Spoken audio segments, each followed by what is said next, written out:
ለዘመናት የኢትዮጵያ ኦርቶዶክስ ተዋሕዶ ቤተክርስቲያን የአብነት ትምህርት ከሚሰጥባቸው ገዳማት አንዷ ታዕካ ነገሥት ባታ ለማርያም ገዳም አንዷ ነች። ታዕካ ነገሥት ባታ ለማርያም ገዳም ለአብነት ተማሪዎቿ የመዝሙር፣ የቅኔ፣ የትርጓሜ፣ የዜማና የመጽሐፍትን ትምህርት በመስጠት ቀጣይነት ያለው የሊቃውንት ትውልድ እንዲፈጠር እያደረገች ያለው አስተዋጽኦ ቀላል አይደለም። በአሁኑ ሰዓት የዘመናዊነትን ተግዳሮት ተቋቁሞ የአብነት ትምህርትን ለማስቀጠል ምን መደረግ አለበት ለሚለው ጥያቄ መጋቤ ሐዲስ ካህሊ ጌጡ እንዲህ ያብራራሉ። ከዚህ ቦታ ላይ እንደሚታወቀው 8 ቤተ ጉባኤያት ያሉበት ቦታ ነው።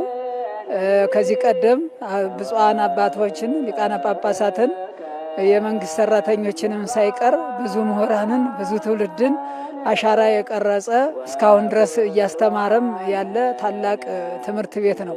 ስለዚህ መጀመሪያ መደረግ ያለበት ህዝባችንም ማህበረሰቡ አጠቃላይ ዓለም አቀፍ ንቅናቄ ተፈጥሮ ስለ ጉባኤው ስለ ቤተ ጉባኤው ስለ አብነት ትምህርት ቤቱ ዕውቀት እንዲኖረው ማስጨበጥ የመጀመሪያው ስራ ይሆናል ማለት ነው። ምክንያቱም አሁን ብዙ ምዕመናን ትምህርት ቤቱን ላያውቁት ይችላሉ፣ ላይረዱት ይችላሉ። በአብዛኛው ቦታ ላይ ምዕመናን ጸበል ቤት ይሰራሉ፣ ሌላ የተለያዩ ለገቢ ምንጭ የሚሆኑ ነገሮችን ግንባታ ይገነባሉ።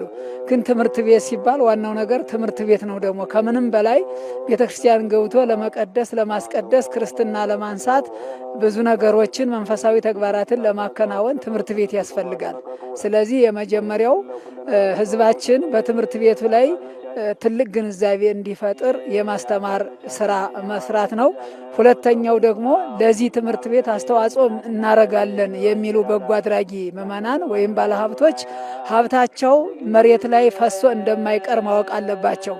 ያ ትምህርት ቤት እግዚአብሔር የሚነገርበት፣ ጸሎት የሚደረግበት፣ ትምህርተ ተዋሕዶ የሚሰጥበት፣ ምስጢራት የሚፈለፈሉበት ስለሆነ ስለዚህ በትምህርት ቤቱ ሕያው ሆኖ ለዘላለም እንደ አባቶቻችን ስማቸው ሲነሳ ይኖራል ማለት ነው። ስለዚህ ይህን ትምህርት ቤት ኃላፊነት ወስዶ የሚሰራው ትክክለኛ ሃይማኖት ያለው ሰው ያስፈልገዋል ማለት ነው እና እነዚህ ሁለት ነገሮች የመጀመሪያው ትምህርት ቤቱን ከፍ ወዳለ ደረጃ የሚያደርሱ አንኳር ነገሮች ስለሆኑ እነዚህን ትምህርት ቤቱን የዘመኑን ቴክኖሎጂ ተጠቅመን ትምህርት ቤቱን ተደራሽ ማድረግ፣ ሰዎች እንዲያውቁት ማድረግ፣ በትምህርት ቤቱ ውስጥ የሚደረጉ ጸሎቶችን እንዲያውቁና እንዲሳተፉ በተለያየ ቴክኖሎጂን መንገድ እየተጠቀሙ ትምህርት ቤቱን የማስተዋወቅ ስራ መስራት፣ ይሄ ትምህርት ቤቱ ግንባታው እንዲከናወን ያደርጋል፣ ሰዎች እንዲያውቁት ያደርጋል። ትምህርት ቤቱ በአሁኑ ደረጃ 93 ዓመት ማገልገል ማለት ቀላል አይደለም ማለት። ስለዚህ በአሁኑ ደረጃ ባለው ደረጃ ላይ ምንድን ነበር መሆን ያለበት? ትልቅ ግንባታ ተገንብቶ ሁሉም ምሁራን እየመጡ የሚመራመሩበት የሚፈላሰፉበት ጥናታዊ ጽሑፍ የሚቀርብበት ትምህርት ቤት መሆን ነበረበት። መሰራቱ ለሁሉም ለኛ ለልጆቻችን ለኛም ጠቃሚ ነው። እንደገና አብነት ትምህርት ቤት እዚህ አካባቢ ስለፈረሰ በኮሪደር ልማት ዛሬ መልእክት ተላልፏል። ሁላችንም ኦርቶዶክሳውያን ተባብረን መስራት አለብን። ብንሰራ መምህራን ቢበዙ የአብነት ተማሪዎች ቢበዙ ለኦርቶዶክስ ትልቅ ጥቅም አለው። የአብነት ትምህርት የኢትዮጵያ ኦርቶዶክስ ተዋሕዶ ቤተክርስቲያን ትውፊትና ቀኖናዋን ጠብቃ እንድትቀጥል የሚጫወተው ሚና ቀላል አይደለም። ለዚህም ተጠናክሮ እንዲቀጥል ምን መደረግ አለበት ለሚለው ጥያቄ የሚከተለውን ብለዋል። በልማቱ በኩልም ቢሆን እቺ ገዳም እንግዲህ ቀደም ሲል ዝናዋ ብዙ ነገር እንዳላት ይታወቃል።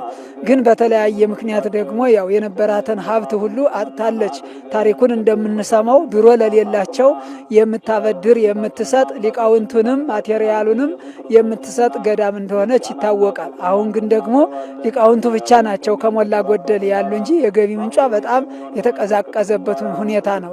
አሁን ደግሞ ያለው ሰፈርም በኮሪደር ምክንያት ሩቅ ቦታ ሂዷል።